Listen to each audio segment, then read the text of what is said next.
Break के बाद एक बार फिर से आपका इस्तकबाल करते हैं। मरकजी सरकार की तरफ से जम्मू कश्मीर के 4 वज़राए आला की SSG सिक्योरिटी कम करने के फैसले पर एक नया सियासी भूचाल खड़ा हो गया है। PDP के सीनियर लीडर फिरदौस टाक ने इल्जाम लगाया है कि मरकजी सरकार उन सभी लोगों को कमजोर करना चाहती है जो अवाम के बुनियादी हुकूक के लिए लड़ रहे हैं। उन्होंने इल्जाम लगाया कि मरकजी सरकार जम्मू कश्मीर में उनकी तरफ से ही कायम करदा सियासी जमातों के कहने पर ऐसा कर रही है।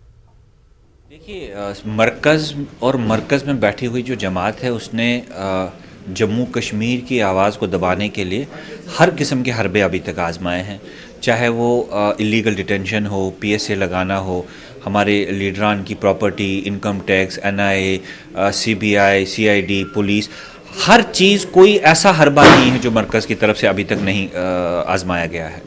तो मुझे लगता है ये फ्रस्ट्रेशन का शिकार है मरकज़, और उन्हें लगता है कि ये जब इनको सिक्योरिटी डाउनग्रेड की जाएगी तो ये थ्रेटन्ड फील करेंगे और घरों में बैठेंगे, घरों से बाहर नहीं निकलेंगे, लोगों की बात नहीं करेंगे, और कहीं ना कहीं ये उन लोगों को खुश करने के लिए ये किया जा रहा है जो जम्मू कश्मीर में मरकज़ की तरफ से जमातें लॉन्च की गई हैं, यहाँ की आवाज़ को मज़ल करने के लिए, यहाँ की आवाज़ को दबाने के लिए, उन लोगों को खुश करने के लिए, क्योंकि उनकी तरफ से बहुत बार डिमांड चली गई है कि या हमें भी SSG कवर दिया जाए या इन लोगों का SSG कवर वापस लिया जाए। तो ये उन लोगों को, चंद लोगों को खुश करने के लिए किया जा रहा है, लेकिन पीपल्स डेमोक्रेटिक पार्टी ऐसे किसी हरबे से डर कर लोगों की आवाज़ उठाना नहीं छोड़ेगी।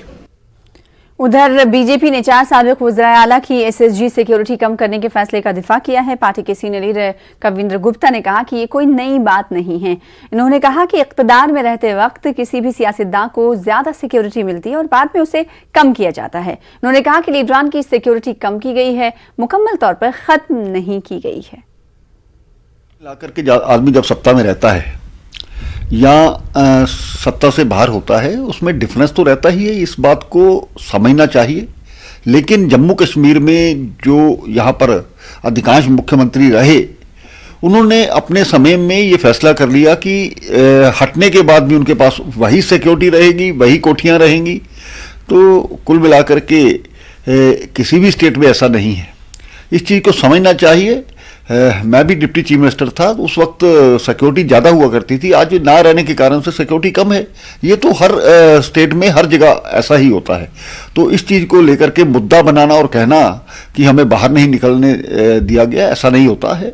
जो ये स्वाभाविक बात है कि जब आदमी सत्ता में होगा तो उसके पास सारे जो भी सुविधाएं हैं वो रहती हैं। उस वक्त जो दिक्कतें जो होती है वो बाद में नहीं होंगी। इसलिए बड़ी चीज़ों का ध्यान रख के इस प्रकार के बार बार से इसको पॉलिटिकल इशू बनाना गलत है। राजौरी पुलिस ने कत्ल के एक मामले को हल करते हुए एक शख्स को गिरफ्तार किया है। 2 जनवरी को राजौरी में जिला उधमपुर के रहने वाले एक फेरी वाले को कत्ल किया गया था। पवन कुमार के कत्ल के सिलसिले में 3 अफराद को हिरासत में लिया गया था जो पवन के साथ किराए के कमरे में रहते थे। बताया जाता है कि नए साल की आमद पर महलूक पवन और अशोक कुमार ने शराब पी ली थी और उनमें कुछ झगड़ा हुआ। दोनों ने एक दूसरे पर हमला किया, जिसमें पवन शदीद तौर पर जख्मी हुआ और बाद में उसकी मौत हो गई। इसके बाद अशोक गुरदासपुर फरार हुआ था।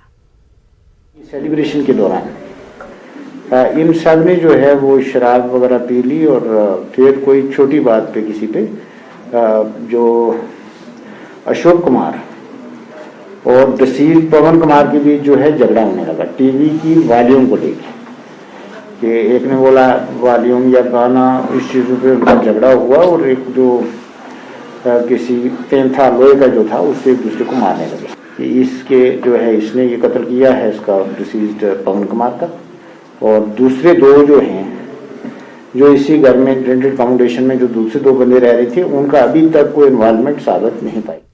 एक बार फिर से खबरें बर्फबारी से जुड़ी हुई। गुरेज में आज दोपहर से फिर एक बार बर्फबारी का सिलसिला शुरू हुआ। गुरेज और तुलैल में पिछले दिनों 2 से लेकर 4 फुट तक ताज़ा बर्फबारी जमा हो गई और उधर मैकेनिकल इंजीनियरिंग महकमा लगातार गुरेज, तुलैल और बख्तूर ब्लॉक में सड़कों से बर्फ हटाने का काम अंजाम दे रहा है। हालिया बर्फबारी के बाद बानीपुरा गुरेज सड़क ट्रैफिक के लिए बंद हो गई है।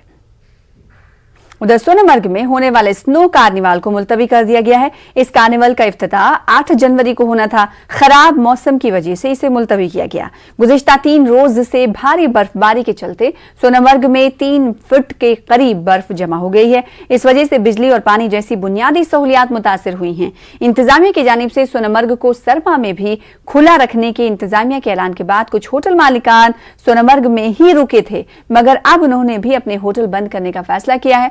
इनका कहना है कि सयाहों और होटल वालों की सहूलत के लिए इंतजामिया ने जमीनी सतह पर कोई इकदाम नहीं किया। उधर बर्फबारी की पेशन गोई को लेकर त्राल में महकमे बिजली ने तमाम तरह इंतजाम कर लिए हैं। महकमे के जेई ने बताया है कि उन्होंने अपने अमले को मुतहर्रिक कर दिया है। अगर इलाके में शदीद बर्फबारी हुई तो जल्द ही हर इलाके में बिजली सप्लाई को बहाल कर दिया जाएगा। इन्होंने कहा कि उनका वर्कशॉप 24 घंटे काम कर रहा है, जहां ट्रांसफार्मरों की मरम्मत का काम घंटों जारी है। एडवाइजरी जो हमारे को आई है, मौसम खराब होने से पावर इंफ्रास्ट्रक्चर पे थोड़ा असर पड़ेगा, but however we have manage to, हमारी जो टीम्स हैं, fault finding teams as well as routine maintenance की टीम्स हैं, they are on alert and we will make sure कि मिनिमम टू मिनिमम इंटरप्शन रहेगी and fault finding will be very early, power restoration will be intact. More हमारी जो workshops हैं ये 24/7 run कर रही हैं। We have deputed teams here. अभी तक हमारी आउटेज जो है 5 ट्रांसफार्मर्स की है and hopefully by tomorrow morning और day afternoon that will be. इन दिनों मुगल रोड और इर्द गिर्द के इलाके काफी खूबसूरत हो गए हैं। मुगल रोड एडवेंचर से जुड़ी सयाहत की नई मंजिल साबित हो सकती है। इस सड़क पर घने जंगल, ऊंचे ऊंचे पहाड़ और पीर की गली जैसे मैदानी इलाके मौजूद हैं। इस इलाके की खूबसूरती को सयाहती नुक्ते नजर से अभी तक सही ढंग से इस्तेमाल नहीं किया गया है। लोगों ने मुतालिका हुकाम से दरखास्त की है कि वो इस मकाम को सयाहों की पसंदीदा मंजिल बना देने के लिए दरकार इक़दाम करें। लोगों का कहना है कि ऐसा हो गया तो राजौरी शोपियां रोड को हमेशा खुला रखने की राह हमवार हो जाएगी। पदपावन शोपियां में महकमे सयाहत ने एक रिसेप्शन सेंटर भी तामीर कराया था, लेकिन उसका कोई खातिर खा असर नहीं हो सका। 13 में शायद जो है पीडीपी के दौर में ही पीर गली टूरिज्म अथॉरिटी दी गई, लेकिन वहाँ पे ऐसा इंफ्रास्ट्रक्चर नहीं है कि वहाँ पे टूरिस्ट आ जाए। हालांकि हम टूरिज्म डिपार्टमेंट से ये गुजारिश करते हैं कि इस इलाके की तरफ जो है तवज्जो दीजिए, जैसे गुलमर्ग की तरफ तवज्जो दी जाती है, पहलगाम सोनमर्ग की तरफ तवज्जो दी जाती है। वहाँ पे टूरिस्ट आते हैं और वहाँ पे एम्प्लॉयमेंट जनरेट हो जाता है। वो जो लोकल्स हैं वहाँ पे, यहाँ पे भी पढ़े लिखे लोग हैं। अगर डिपार्टमेंट ऑफ टूरिज्म और जो है एलजी एडमिनिस्ट्रेशन इस इलाके की तरफ थोड़ी सी भी तवज्जो दी, जो हालिया बर्फबारी हुई उससे जो ये खूबसूरती दुगना हो चुकी है। यहाँ पे जो सफ़ेद चादर बिछी हुई है उससे 4 चांद लगे। लेकिन ज़रूरत इस बात की है, टूरिज्म डिपार्टमेंट को चाहे कि इस इलाके को टूरिज्म नक्शे पे लाए। टूरिस्ट यहाँ पे इस जगह पे पहुँच जाएगी तो यहाँ के जो लोकल है उनका जो है रोज़गार वो बढ़ जाएगा, क्योंकि वो लोग सफ़र कर रहे हैं। 4 महीने तक ये रोड बंद रहेगा, मुगल रोड, और वो कैसे वो अपनी ज़िंदगी बसर करेंगे, ये सोचना चाहिए सरकार और इंतज़ामिया को। इरशाद मलिक, न्यूज़ 18 उर्दू, मुगल रोड, शोपियां। खबरें जारी रहेंगी, रुकेंगे छोटे से ब्रेक के लिए।